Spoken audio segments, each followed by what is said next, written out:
just as a point of interest, the trees, the deciduous trees here, you can see they're European trees. They're still in their pyjamas. It is winter. The poor little things, they look like little twigs on the side of the road. They were planted in the early 19th century on the advice of Baron von Müller, who also helped create the Royal Botanic Gardens in Melbourne. So we'll visit there one day, but I just thought that may be of interest to some of you who are interested in gardens and trees and planting. So just walking back to our original location where we started the video, and I spotted this across the road. This is absolutely beautiful.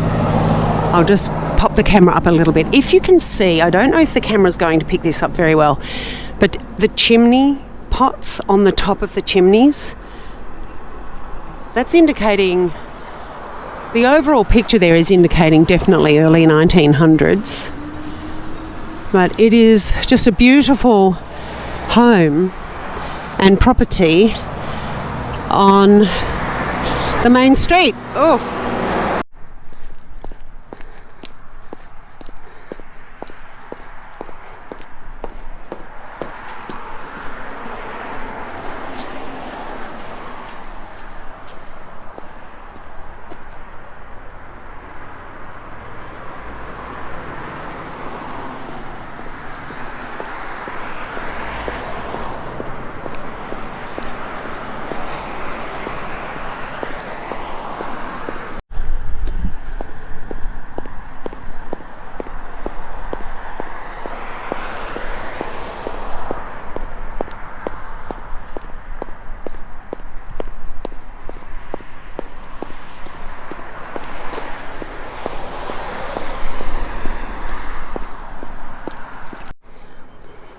Okay, so where we're looking now, we are directly opposite, on the other side of the main road, the same street where the bowling club was.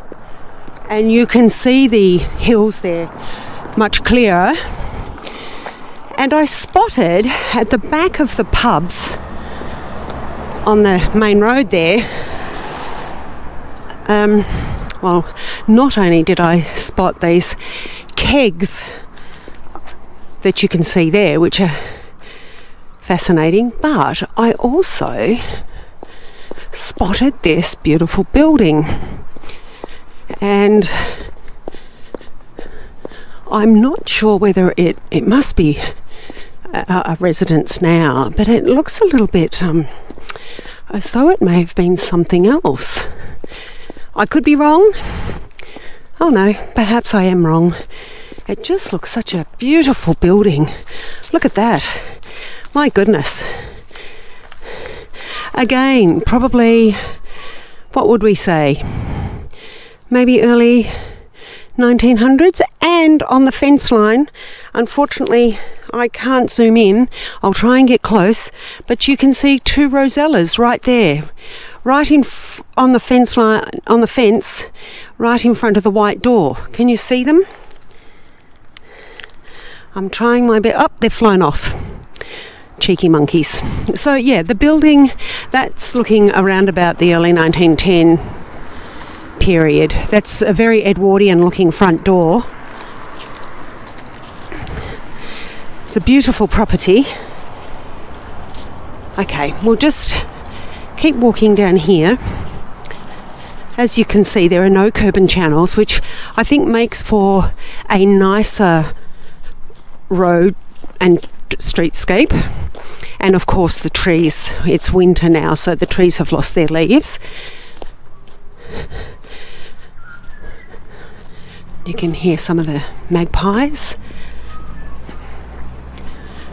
This makes for a very nice streetscape, I think, when you don't have any curb and channeling and you have trees. Makes for a beautiful aesthetics. There's a lovely little old home. And I have just spotted something else. Another home that looks interesting. Oh, and we have a deep culvert here. That's interesting. Okay. So right through there at the very end where that car is, you can see the trucks going past. That is the main road. And it seems as though this street is used quite a bit too. There a few cars have been passed since we've been filming. But there's the other side of the culvert, so that's interesting. We might have to do a little bit more investigating on that. Another beautiful old cottage. Oh, gosh.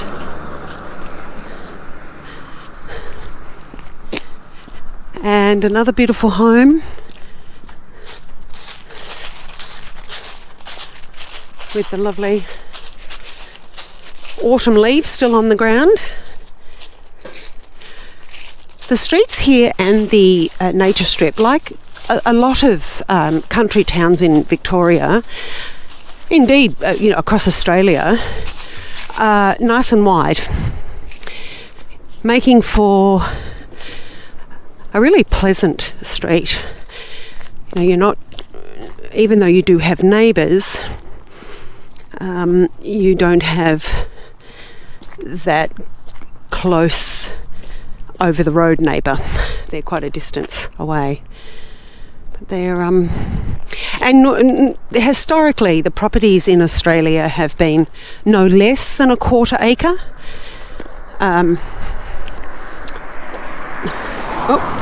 Some cars going past there. Things have changed now, particularly in the cities and the suburbs closer, the inner city suburbs. And, they are postage stamp properties, and sometimes the buildings are fence to fence. So they make for close living quarters. But historically, as I say, Australia was renowned for having large blocks, even in the suburbs. Even when I was younger, the suburbs had quarter acre blocks and no less. It was very rare to see anything less than that. But now, of course, with a bigger population and demand for housing, these blocks are being split up. Luckily, though, in country towns, in regional country towns, it's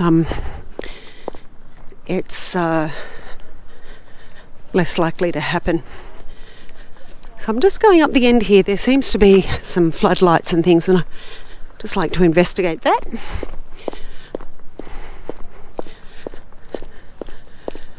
It may be, it looks as though it's a car park perhaps for some.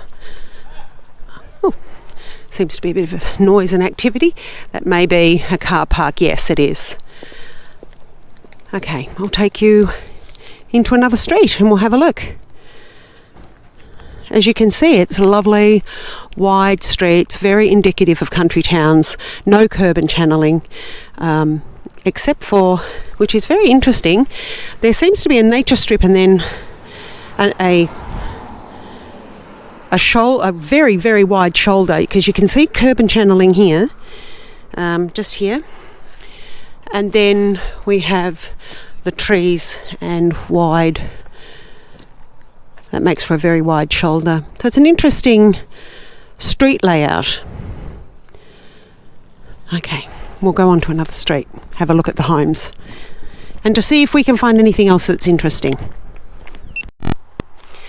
Just as we're walking along the street here, viewing the old homes, some of them derelict, some of them being renovated, and others that have been renovated, it reminded me of a story that I read that in about 1853, I think it was, when Heathcote was, there were many miners here still mining for gold, and a gold escort left Heathcote to travel down to Kyneton, which is further south, another town that we will get to visit at some point.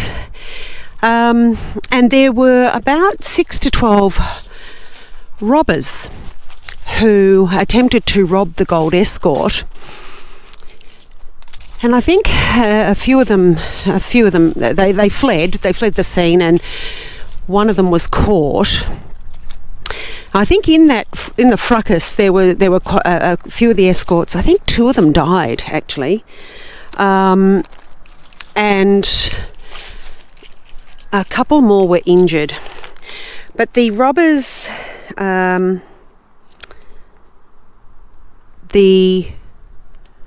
sorry, I'm just looking at watching my step here because it's quite steep down to this little canal here. The robbers were eventually caught, and one of them was caught, and he then gave the others up. And 3 of them were hanged as a result of attempting to rob the gold escort.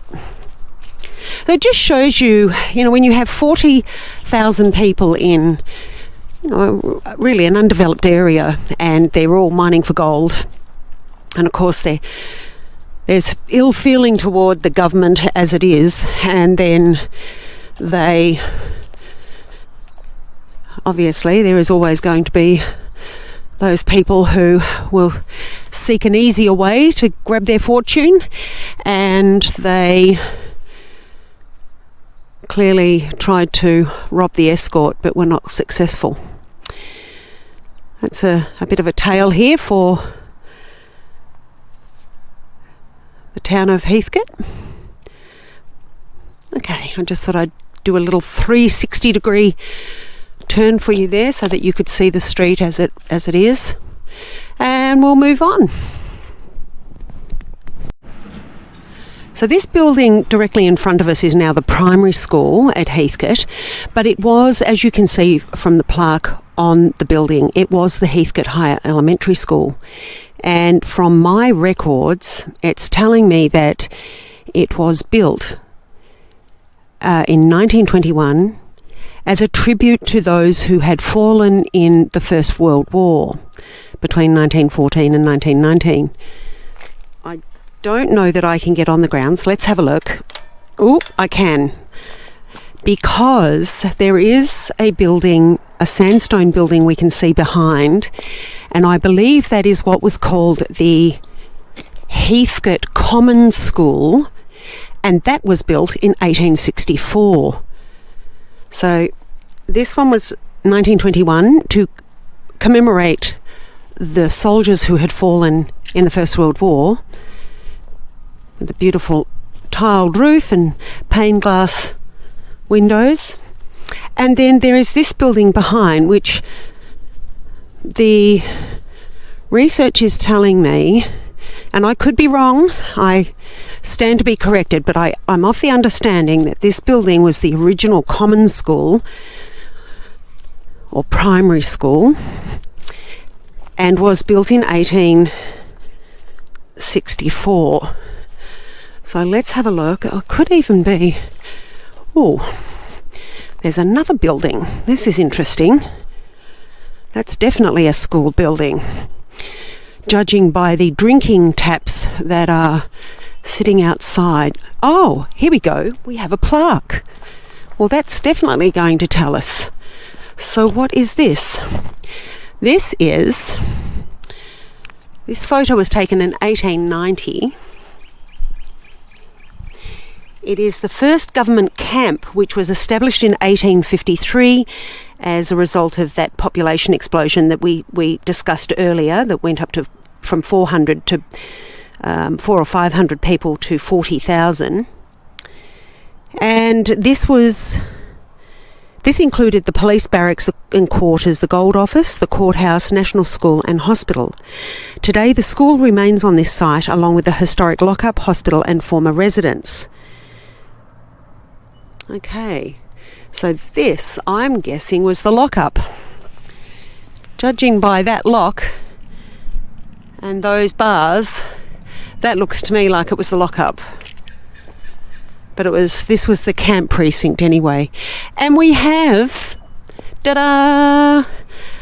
Is this a... Yes, it is. It's an Annie and George Bill's horse trough.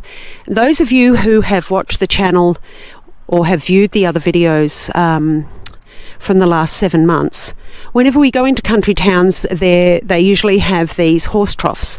Now, these were donated in the 1920s on the bequest of George and Annie's Bills for horses across the country to have, and dogs. You can see that there is a dog drinking trough there, and then there is another, I think that would be the pump area perhaps,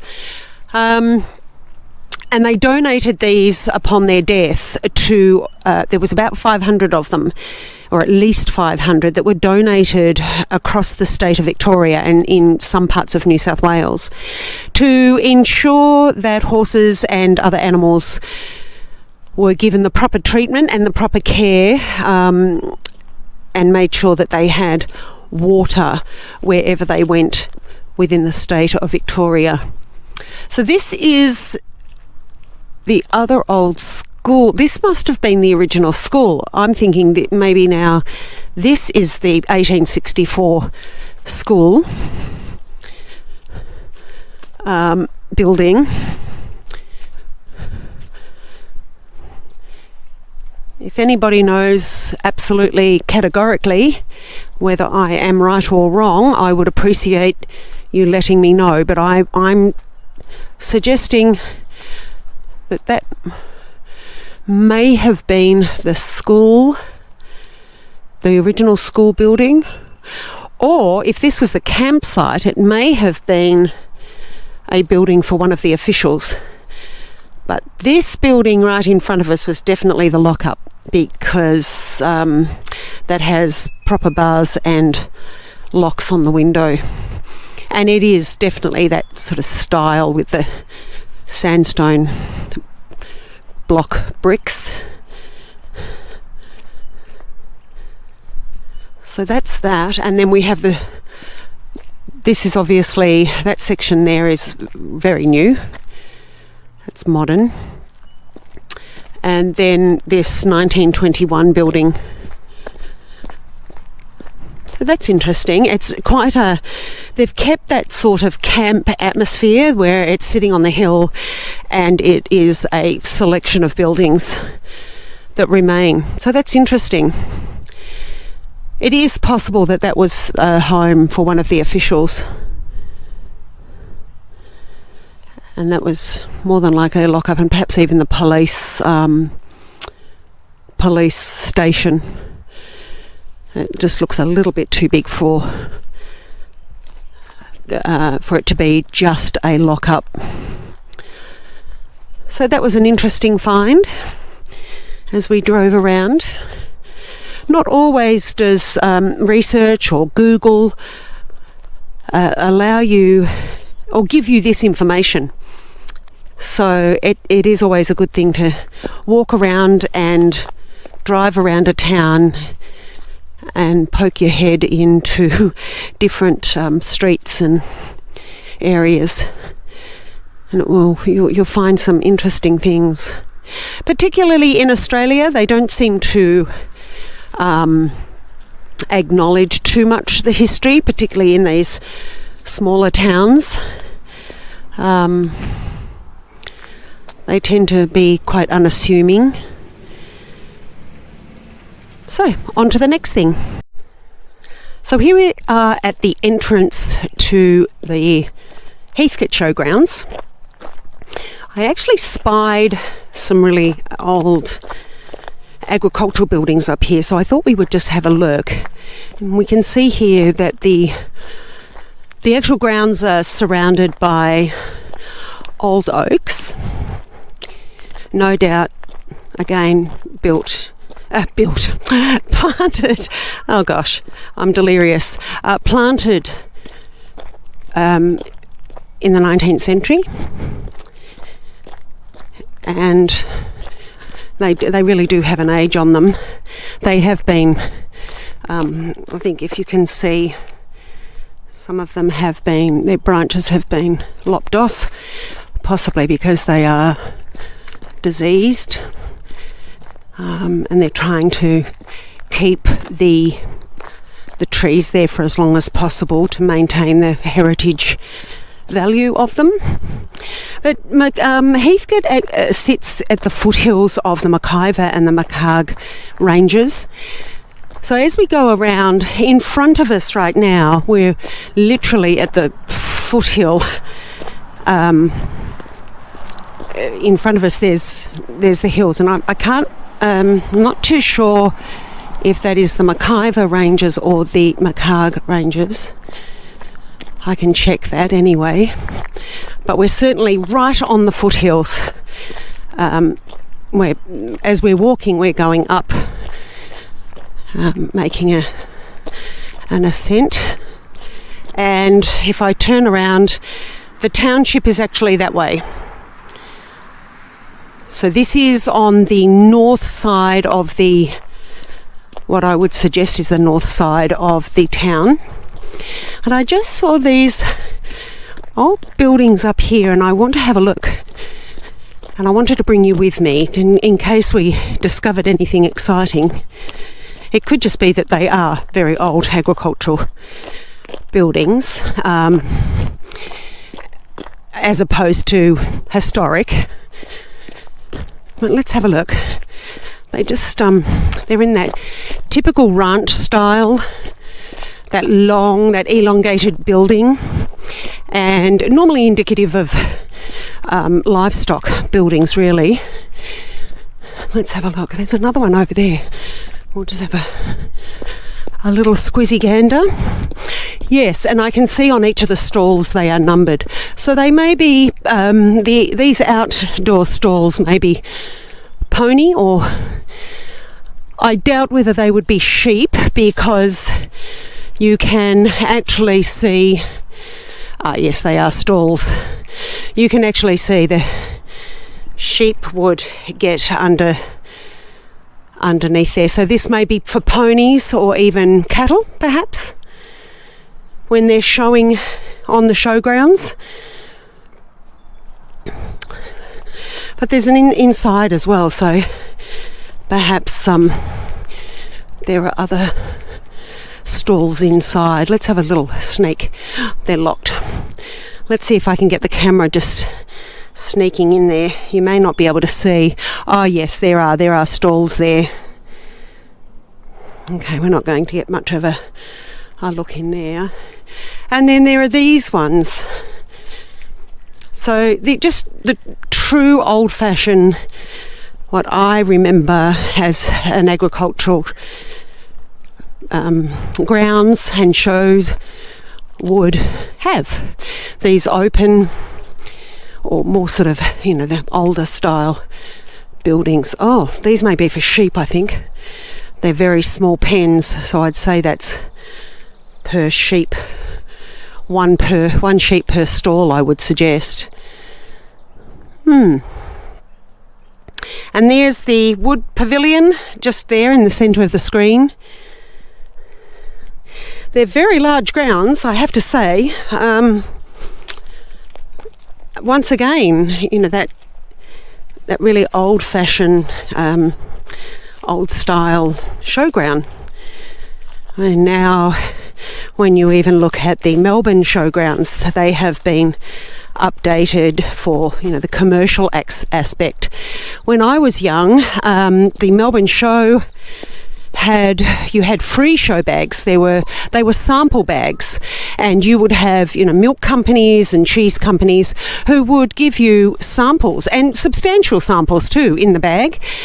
And I think some of the commercial sort of children's show bags were around about 50 cents or $1 or something. I don't think they were much.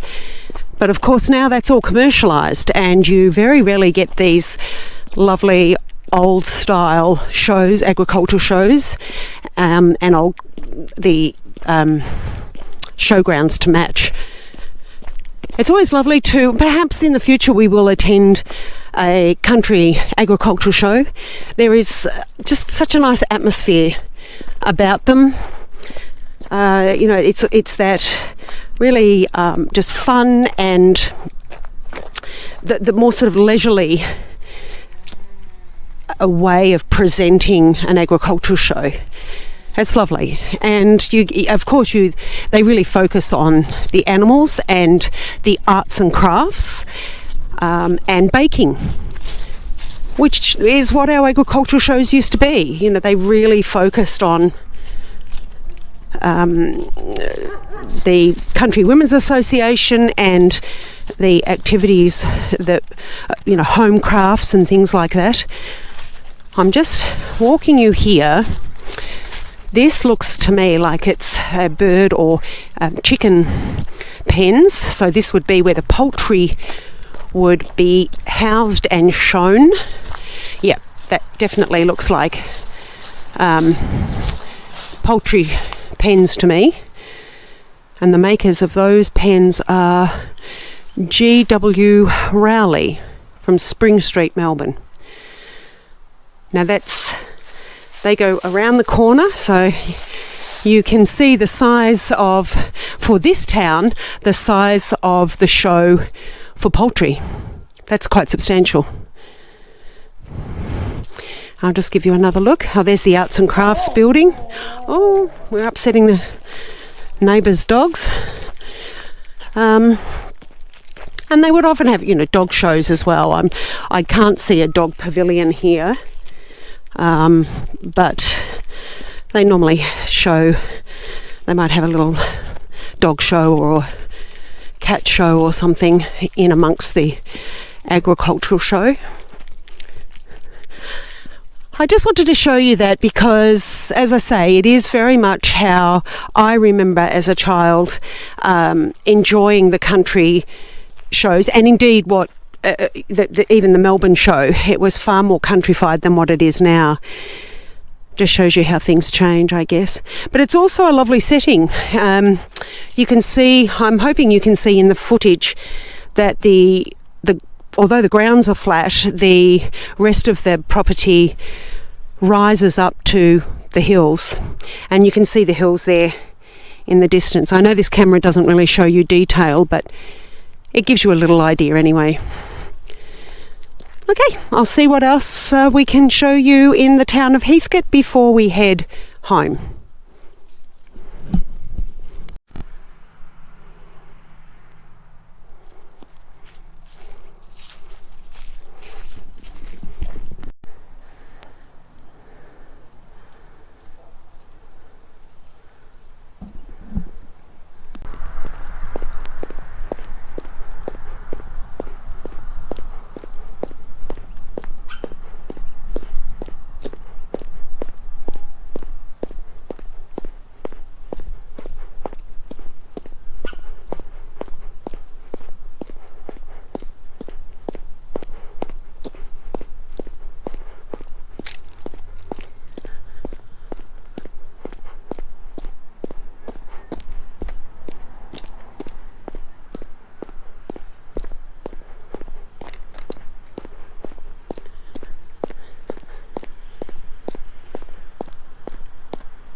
Well, I think that is such a pretty sight. This is the McIver Creek. I will try and step over this branch. You'll probably be witness to me falling. If I'm not found, just call the authorities.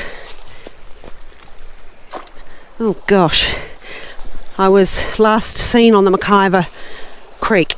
Oh yes, this is beautiful.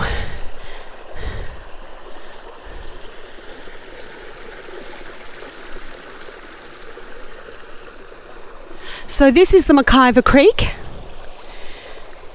running at the foothills of the McIver and Macar ranges, flowing to what is essentially the north of Heathcote. Not far. We would probably be just maybe 150 metres or so from the main street. And I think everyone that is a nice view to finish on today for our trip around Heathcote.